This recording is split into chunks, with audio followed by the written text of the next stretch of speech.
I wanted to do is make an administrative announcement. So as you all know, a typhoon is due to hit on Friday. So right now the game plan is on Thursday afternoon, we will have the Friday afternoon lectures. So all the lectures that were Friday afternoon, they're going to move to Thursday afternoon.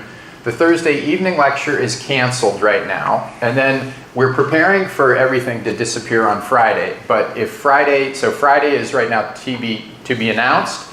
So if it turns out to be okay on Friday, then in the morning we will have both the background lecture from Thursday evening, which was spectral sequences and equivariant cohomology, and chapter 12, which is toric topology, and chapter 13, which is Hertzberg-Riemann rock, in the morning. So if we go on Friday, that would be in the morning, but this is the game plan for Thursday and Friday, so everybody knows. Any questions? So, all right. So before we get started on today's lecture, which is chapter 9 on cohomology of line bundles, I wanted to say a few things that I didn't tie up last night. So the first thing was, when I looked back at the board, when I defined derived functor cohomology, I left off F. So Ri f of A. So remember, A is an object in some category. F is a functor that takes category A to category B.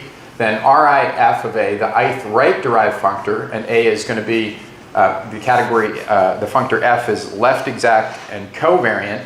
So what we said is you take an injective resolution of A, and then I left off the F here. So if I left off the F, which I did, then if I was computing HI of this complex, where would I have homology? I would have some, but it's not too interesting. At the 0 spot. And the homology would be here, because the kernel of this is exactly A. So I'd have a zeroth homology, which is A and nothing else. So that would be totally boring. So the point is that I take this injective resolution for A, drop off A, and then hit that injective resolution with my functor F and compute cohomology of the resulting thing. So that's the, so like I said, I left the F off. So then the last thing I want to do before getting started is to talk a little bit about some generalities in terms of cohomology. So these are the sorts of things that you will encounter in chapter 3 of Hartshorne. So the first one is what's called Serre vanishing. So if I have a coherent sheaf on a projective variety X, and L is an ample line bundle, then all the higher cohomology of F twisted with L to the M vanishes. This is for I greater than 0. So all the higher cohomology vanishes as long as I've twisted up by a high enough power of my ample line bundle. So this is called Serre vanishing. The next thing I wanted to mention is a technical condition called Cohen-Macaulay. So a local ring, Rm, is called Cohen-Macaulay if the dimension of a ring is just the Krull dimension, or the dimension, if this is, say, a C algebra, you might be more comfortable this way. If this is an algebra over a field, you can take the dimension of the ring to be the transcendence degree of the field of fractions of R over the base field C, or it's the Krull dimension, the sup chains of prime ideals, or if you like Hilbert polynomials, if this is a graded ring, it's the degree of the Hilbert polynomial of R. So when that dimension is equal to the depth of the maximal ideal. So this is a definition that people who aren't algebraists might not have seen. So the depth of an ideal is the length of a maximal regular sequence in the ideal. So what's a regular sequence? So I take some set of elements in my ideal.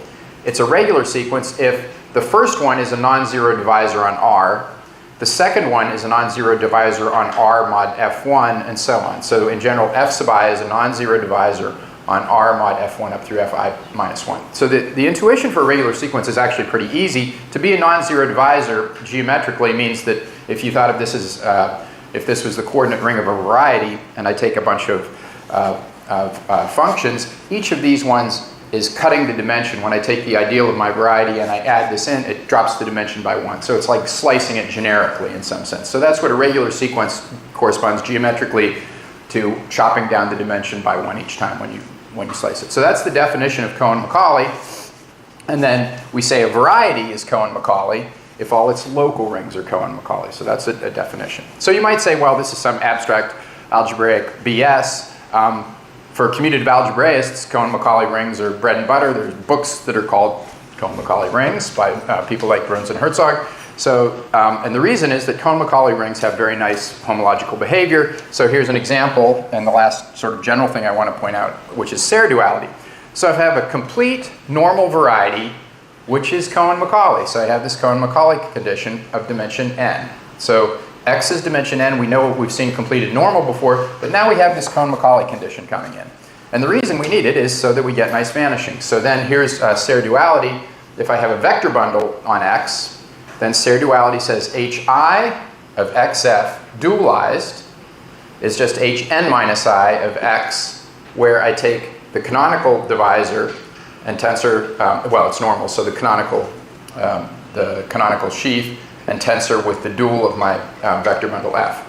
And in particular, the simplest vector bundles are line bundles. So if I take a line bundle, ox of d, this says hi of oxd is hn minus I of x of k minus d, right? The dual of this line bundle is just minus d. So this is Serre duality for vector bundles and line bundles.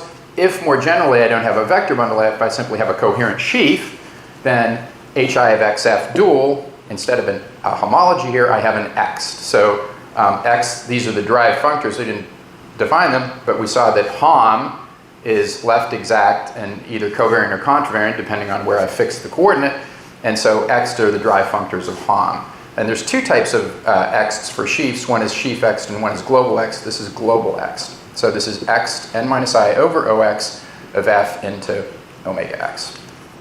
So that's Serre duality for coherent sheafs and vector bundles. So that was sort of stuff that was from the background lecture last night. And so now I want to get into the toric case. So this is section 9.1, torics. So we saw check cohomology last night, and so check cohomology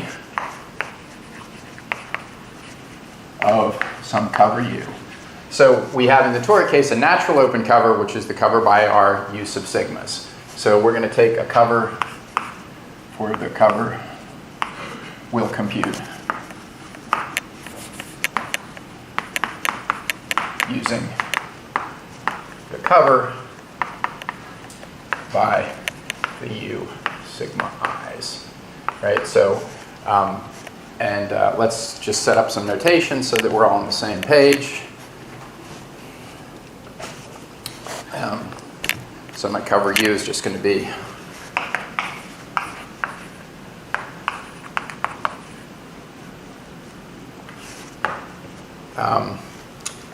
and let's see, so I want to let LP equals the set of 1 less than or equal to I 0. So this is the set of P plus 1 tuples. So these are going to define our P cochains.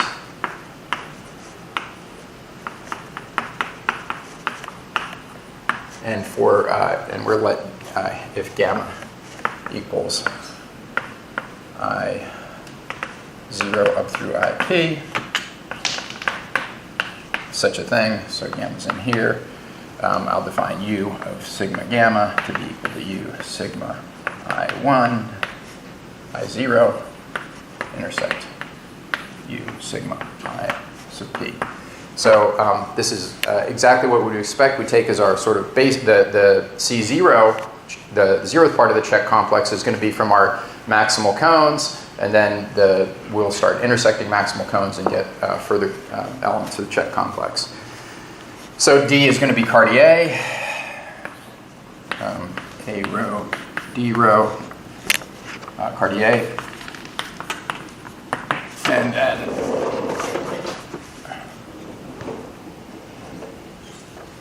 we saw that, so our C sub P is just direct sum, gamma element of LP, H0 of U sigma sub gamma, O X sigma of D, which is equal to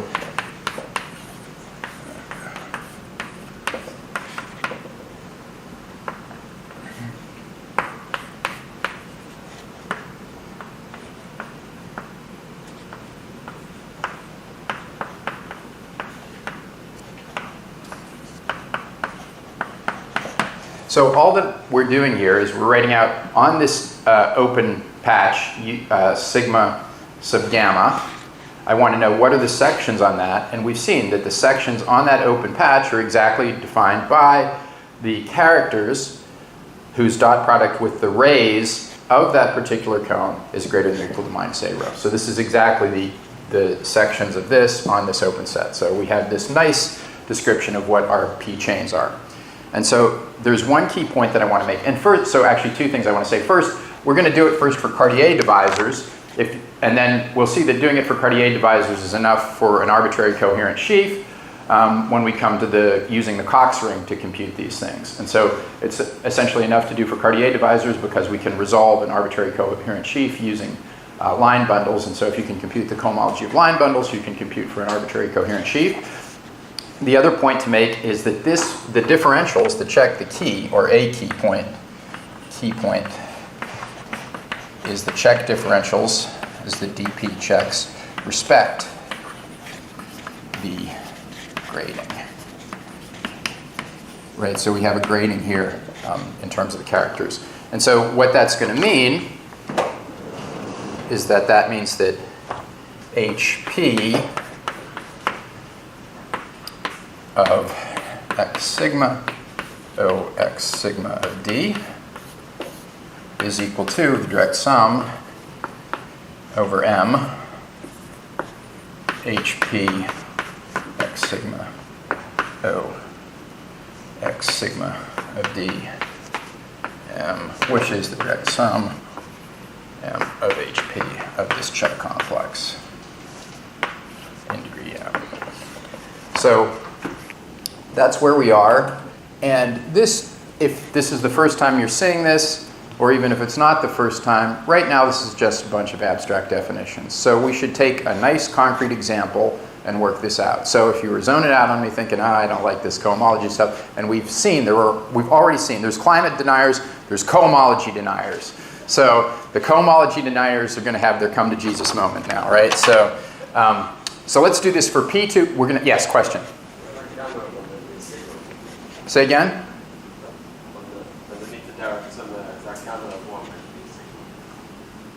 Underneath the direct sum. Just above that. Right? Yeah. Like gamma of what? Gamma is gamma is one of these LPs. It corresponded to a tuple like this. This corresponds to a cone, right? So I have some U sub gamma. So this is U sub sigma sub gamma is a cone. Sigma sub gamma is a cone, right? What's the issue? It's rho and sigma 1. Sigma of gamma 1. Right. That's what you want. Okay, yeah. These are the rays of that particular cone. Good. You guys should all be asking questions because questions means you're engaged and interested. So let's do an example. So this is example 9.1.1. So we're going to take P2. So let's let D be equal to A D naught on P2. And we're going to compute all the cohomology for this guy. So let's draw our fan and our rays. So I've got sigma 0. I want to try to make sure that I stay consistent with the book notation so that if you go back and look, because I know, like I said, David and I are moving through things at a pretty rapid pace, and so when you reconstruct the lectures, if you look in the book, we want to make sure we're consistent, U0. All right, so there's our fan, and let's say that A is negative, say A is less than 0. So let's start writing things out on the patches. So on our patches, we've got U0, U1, and U2. So we want to write out what the sections look like on each of these patches. And I guess I should be pedantic and write sigma 0, sigma 1, sigma 2.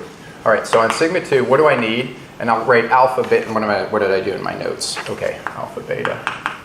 So my M is equal to alpha, beta.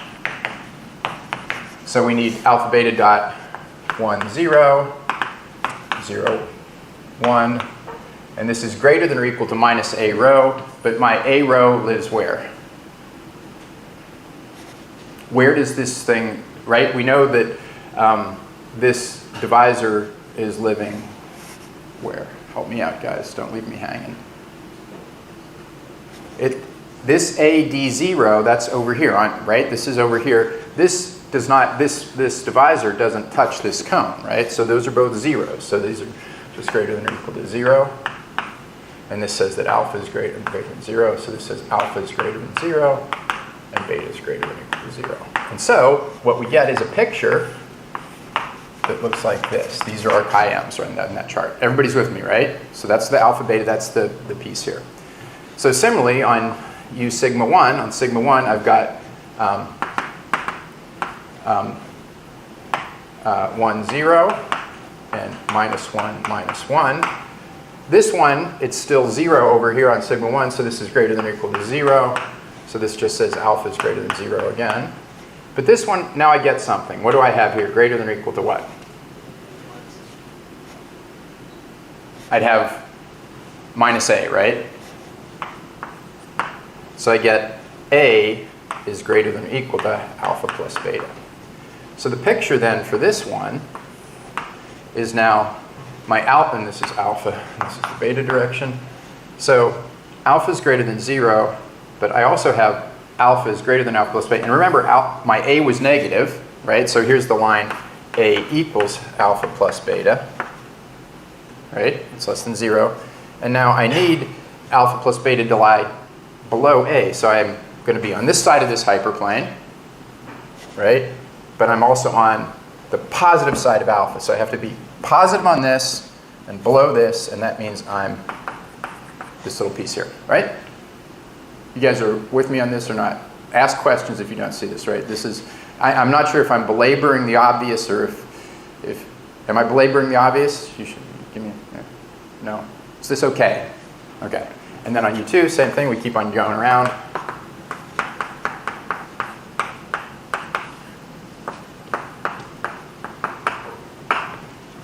And the last cone of U2 is this one, so that's 0,1.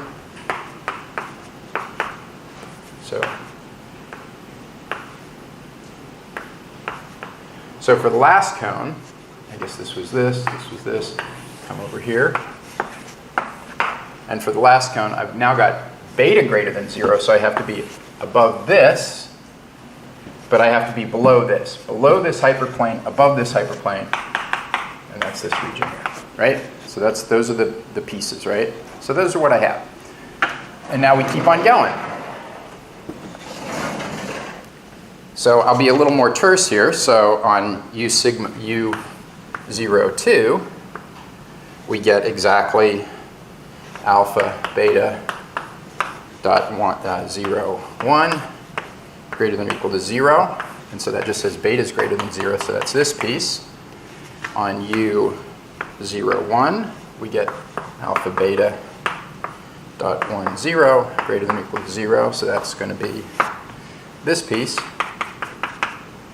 And then on U12, we get alpha beta -1, -1 greater than or equal to -a. And so that gives us this piece. And finally, on U012, there's no condition. So we get all M. Okay, so that's it. So those are our open patches. So now I want to make a little observation. So I want to draw a little picture here of first off, actually, before we draw the picture, I want to talk about the check differential. So what is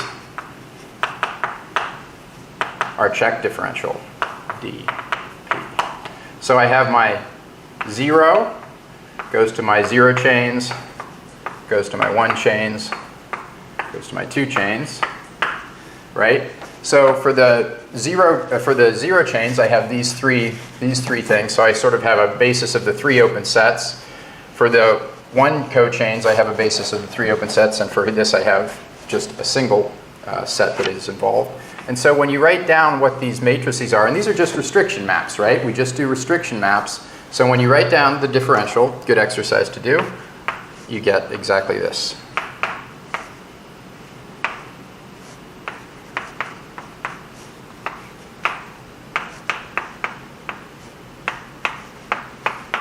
So these are the differentials. And so then if we actually compute the dimensions of these things, what we see, and so we get actually a chamber decomposition right over here.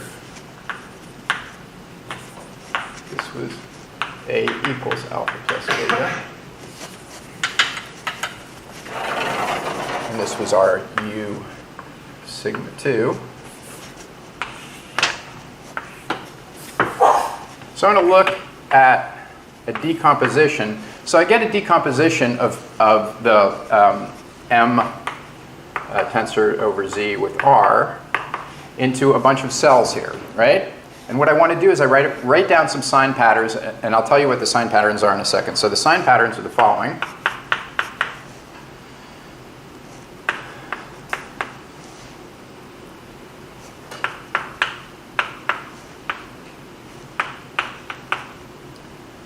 In the middle, it's minus, minus, minus.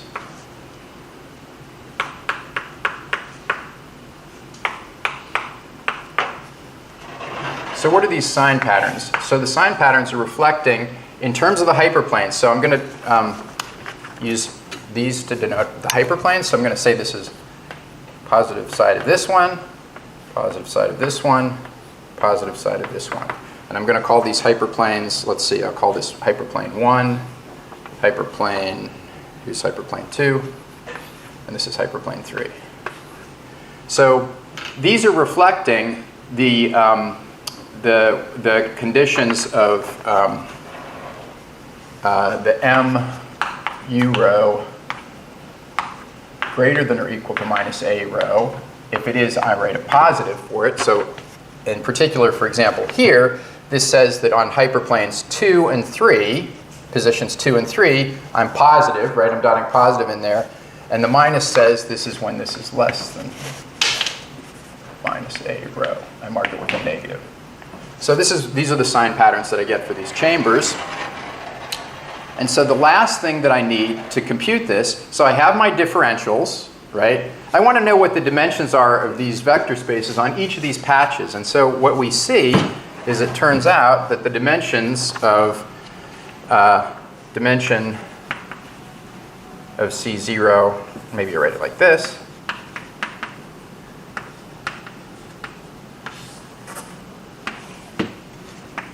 Oops.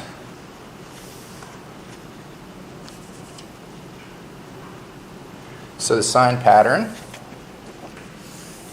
is going to be 1 minus, 2 minus, and all minus. And the dimension of C0, C1,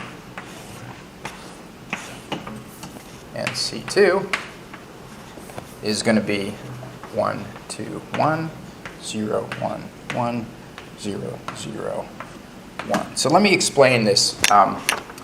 So when we do the dimensions, when we look at this, notice that for this middle patch where we have all the minuses, for C0, this is never in any of those open patches, right?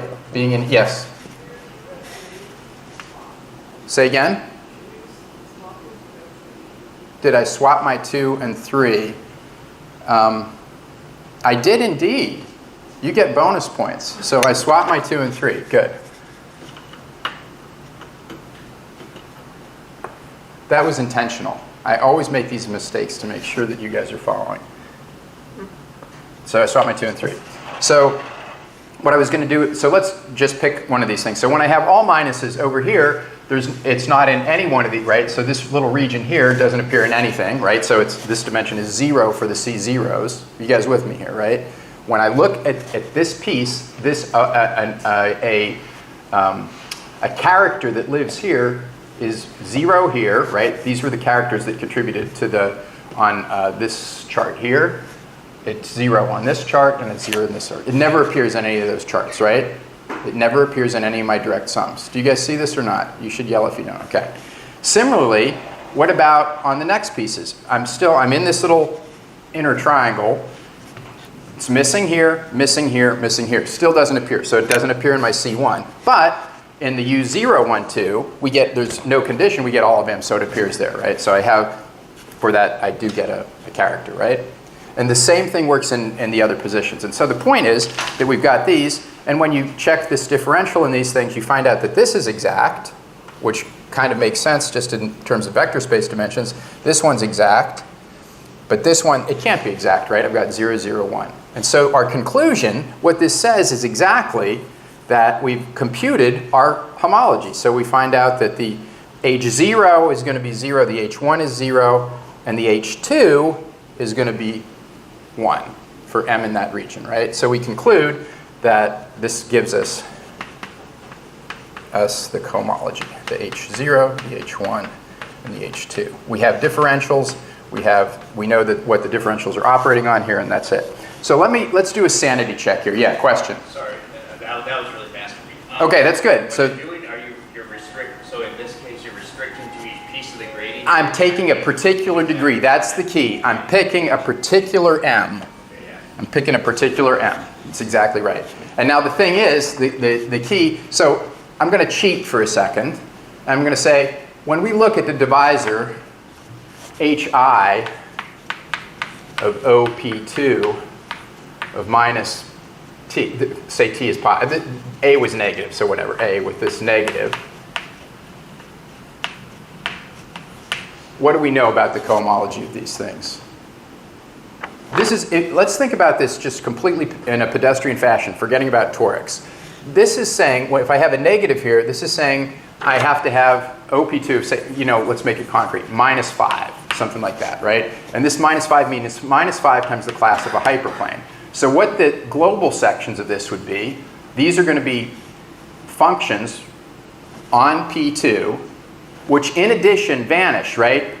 This is where I'm allowed to have poles, but if it's a negative, that means I need zeros. These are functions on P2, global functions on P2, which in addition vanish to order 5 along a hyperplane. There's no global functions, period, that aren't constants, right? So certainly there's no global functions that have a prescribed vanishing along a divisor. So this is 0. And in fact, for any negative, H0 is 0, right? So that jibes with this. But more generally, flashing back to what David did, what was the canonical divisor of P2?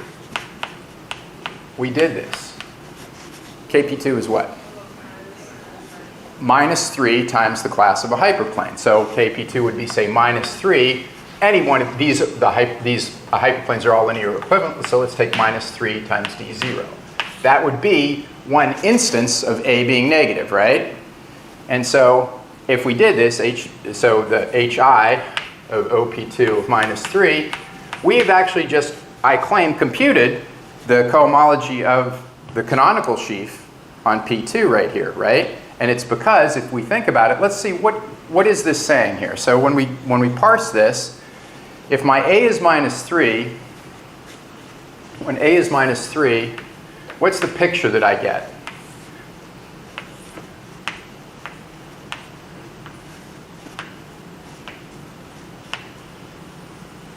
So here's A equals minus 3. That's my little triangle, right? My little triangle is translated to A equals minus 3.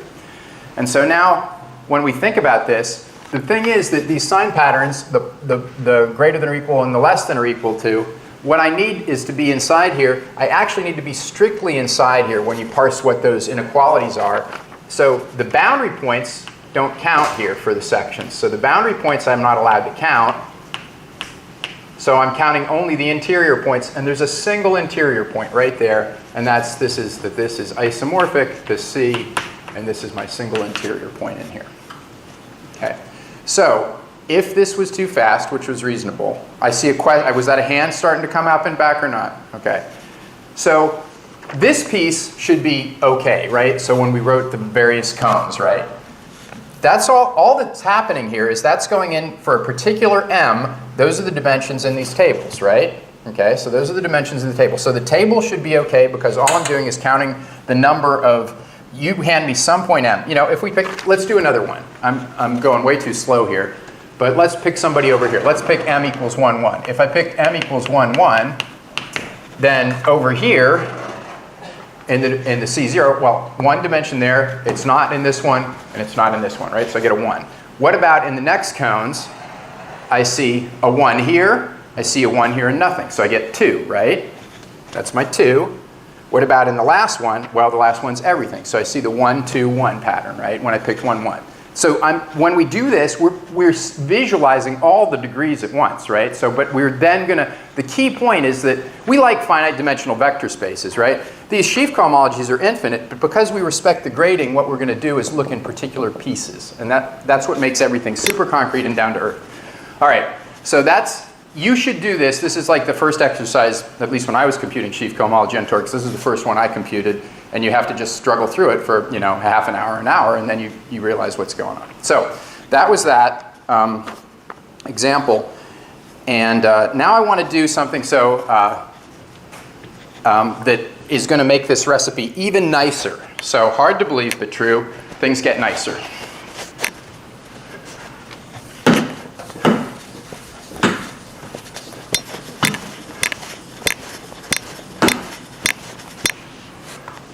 The point really is that all you're doing is writing down a bunch of linear inequalities over there, figuring out where things live, and then doing linear algebra. So maybe that sounds a little cavalier, but it's true. I mean, some of the stuff, if we get to do our preparatory lecture on spectral sequences and stuff like that, that stuff's not trivial. But this stuff, once you get used to it, it's good. All right, so definition. Page 402. I'm not sure why we didn't give the definition a number. Anyhow, D is going to be summation A rho, B rho. M is an M. We define VDM equals union sigma element of sigma, convex hull of U sigma, rho in sigma of 1, such that M comma U rho is less than minus A rho. And if Q, this is for D Cartier, if D is just Q Cartier, we define VDM sup to be almost the same thing, except that it's U element.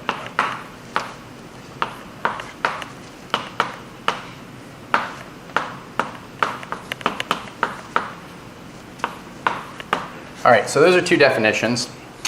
So I want to do an example now. Before I write down the theorem, I want to compute this for a particular divisor. So let's take the following example. So I'm going to do, this is example 9.1.2. So I'm going to take a blow up of P2 at the 3 t invariant points. So P2 would have looked like this.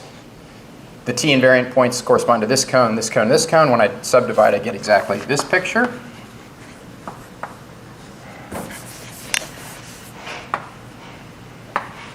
This is P2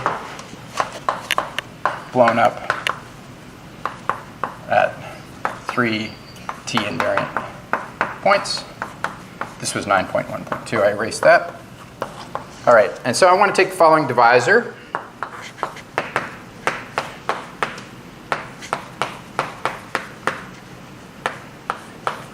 And let's label our arrays. So our arrays are going to be U1, U2, U3, U4, U5, and U6. All right. So now what I want to do is do some colored chalk, because I'm a thwarted topologist. So I'm going to put the minus A rho in orange. So what do I have? I have a D3, I have a 1, and then I have a 0 here, 0 here. On U6 I have a 1. On U5 I have a minus 2. And on U4 I have a 0. Everybody's with me. All I've done is I've written a minus A rho on the corresponding ray, right? Okay. And now what am I looking for? I have to compare what I want to do to figure out what this VDM thing is. I need an M, right? So I've done the A rows. Let's say that M is equal to, let's see, who's M? M is equal to E1. All right, so now let's put in in a different color, in pink. Let's put our M.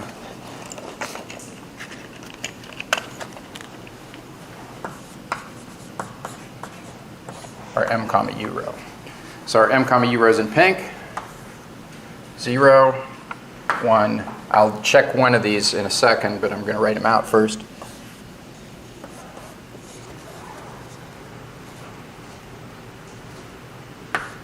All right, so what do I do? M is 1, 0, so all I do is I'm zipping around these rays and dotting 1, 0 with it. So here, when I dot this ray, which is 1, 0, with my M, I obviously get 1. Here, when I dot this ray, which is 1, 1, with 1, 0, I get a 1. Here, this ray is 0, 1. I dot it with 1, 0, I get a 0, and so on, right? So I've written those down. And now, what was I looking for? I'm looking for the places where M U row is less than minus A row. So let's highlight those. So one last color.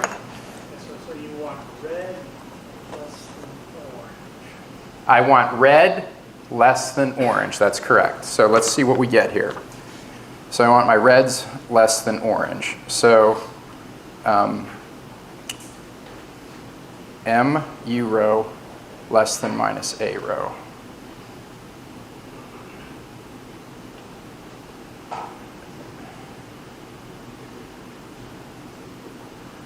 I got the minus A row. What's bothering me is here I'm getting the opposite of what I've done. Let's see, so 1 here, 1, let's just write 1 is greater than 0 there.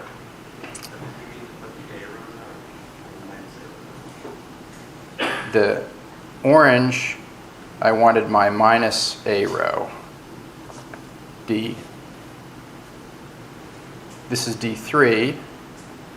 Yeah, this is right. Everything's fine here. This is certainly greater than this.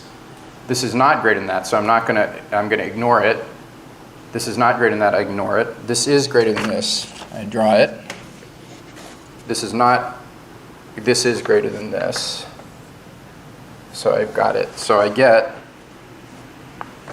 my situation where M comma U row less than minus A row for which row? For row equals 3, 4, and 6.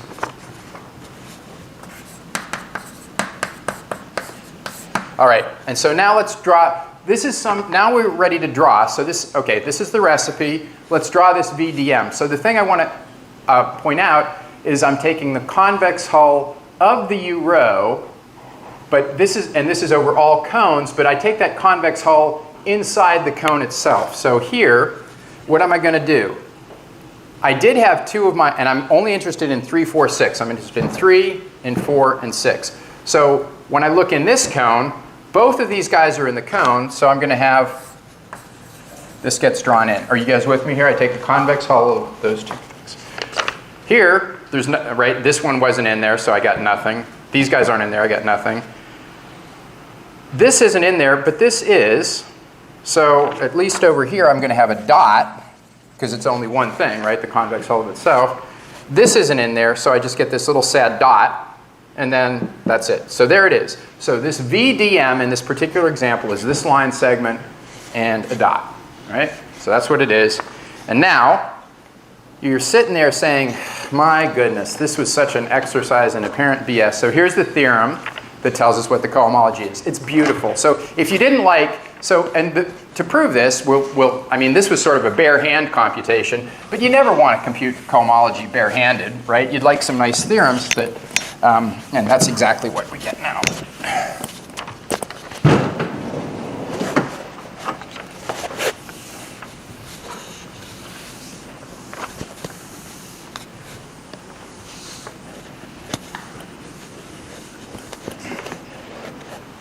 So here's the theorem.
Okay, so VDM sigma is convex. That's from the definition. That's we take the convex hull of all the rays in there. So this is convex, but that means it's connected if it's non-empty.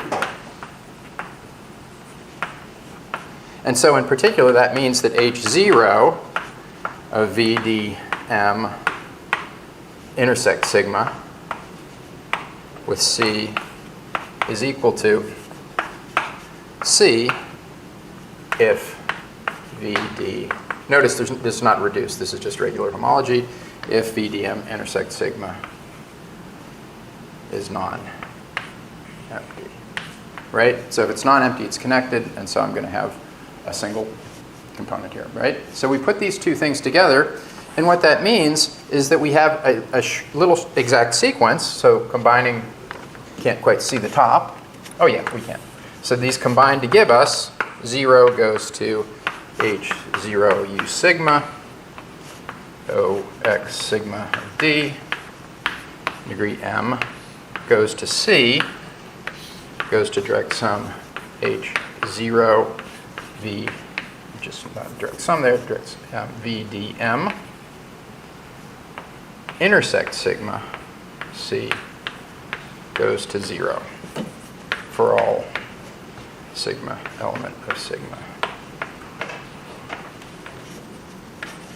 So what's the point? It's like a, I don't know, I don't want to say pigeonhole principle. The point is, if this is, there's only one of these things that can be non-zero, right? If it's connected, then this one is non-zero, and this is isomorphic to C. If it's empty, so it's connected if and only if it's non-empty. If it's empty, then this one is non-zero, right? So I have this little stupid exact sequence. So this seems pretty innocuous, right? So this is the key observation one. The point is that this is how I get this is for any cone sigma, and this is how I get the complex of the p things. The complex at position p is just the direct sum over all the p plus 1 tuples of these sigmas, right? I'm doing the O sigmas, yes? You guys are looking nonplussed, which is minus, which might be lost. Remember, the C sub p's are just the direct sums over of the H0 of U sub sigma 0 intersect U sigma p, right? I'm taking a sum over p2, but this is just some open set, right? There's no constraints on these cones, right? So the point is that this H0 is, the p chains are coming from the H0s, but the H0 is taken on a p plus 1 tuple, right? That's what I get. So the exactness of this also gives me exactness at the level of p chains. So the point is that this means that I have now a direct sum, the same sequence, but I have the direct sum for gamma in L of p, right? Because I just sum everything up. Same thing here, direct sum gamma in L of p, and direct sum gamma in L of p, right? So that's what I get, and the point is these guys are my p chains, right? So this is my Cp of U comma D in degree m, right? So I have my p chains here, and then I have this, and I have this. So what I want to do is I want to write that. I get a short exact sequence. This gives us a SES. 0 goes to the CP, check, goes to, and I'm going to call this, I'm going to give these things names. I'm going to call this thing C, and I'll call this B, and I'll call this C. Goes to some BP, goes to CP, goes to 0. Right? You guys are with me on this? Yes? I just add up everything. So this is a short exact sequence of complexes. And so that gives me a long exact sequence in cohomology of these weird little complexes. So one of these cohomologies, this is a check, right? This is my check complex. That's computing check cohomology. So the question, of course, this is an exercise in futility unless something nice happens over here, right? I've fitted something in a short exact sequence. And this is always the zen of homological algebra, is you take your complicated object, maybe you can fit it, maybe it's not a direct sum, right? In representation theory, you want to write something as a direct sum of irreps. But usually you can't write something as a direct sum of nice things. So what's the next best approximation to direct sum? I'm sorry, I got up and I'm starting to preach now. You might not have a direct sum decomposition, but maybe you could stick something in a short exact sequence.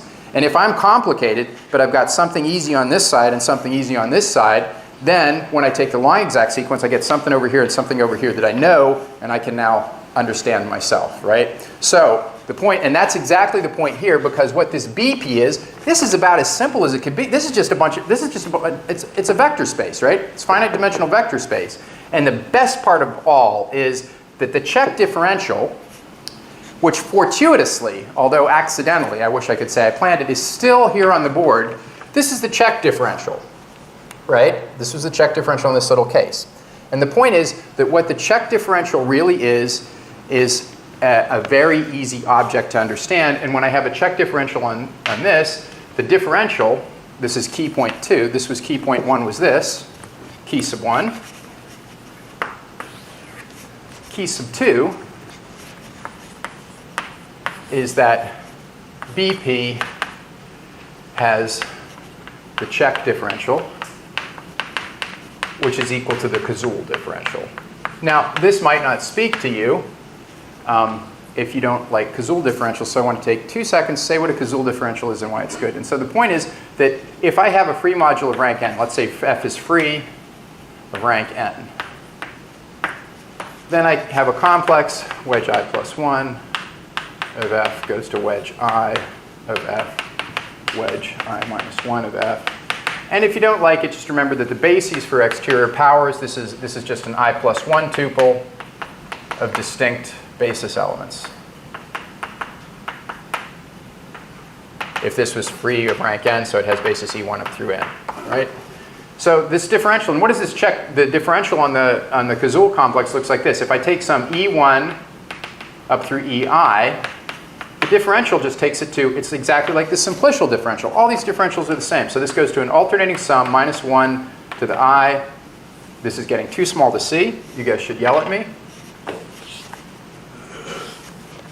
The differential right here is E1 EI gets mapped to summation j equals 1 to I E1 minus 1 to the j E1 EJ hat, leave it out, EI. So again, just like in simplicial homology, we had an alternating sum of the faces of lower dimensional. It's the same thing here. And the point, easy exercise, is that this is exact. This is exact exercise. This is exact. Groups 1 and 6 will do this.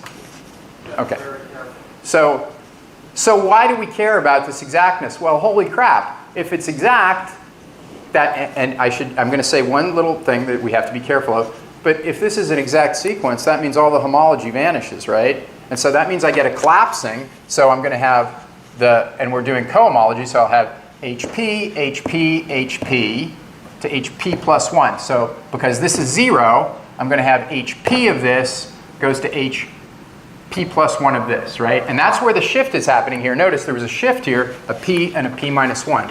So the key observations 1 and 2 give us that the HP minus 1 of this CP complex is going to be equal to HP of our check complex, right? And this is the cohomology. So we're almost done, but not quite. And the point is, we have to analyze this. And this is the last part, which is key 3, which I'm going to skip. And that is that we need to use a spectral sequence argument, which is not hard once you know spectral sequences, but we don't know those yet, to show that what this is this is the check cohomology of a closed cover. And what that does is that shows that this thing is giving me this thing. So that is the last piece I'm skipping. But the proof is it's really nice, it's really clean, and it's a great theorem because this is so concrete. And that's a good place to stop. Although, alas, I had 5 pages of notes to cover, and I've covered 3, but perhaps I covered them at the right pace. Okay, so coffee break, and then back to work.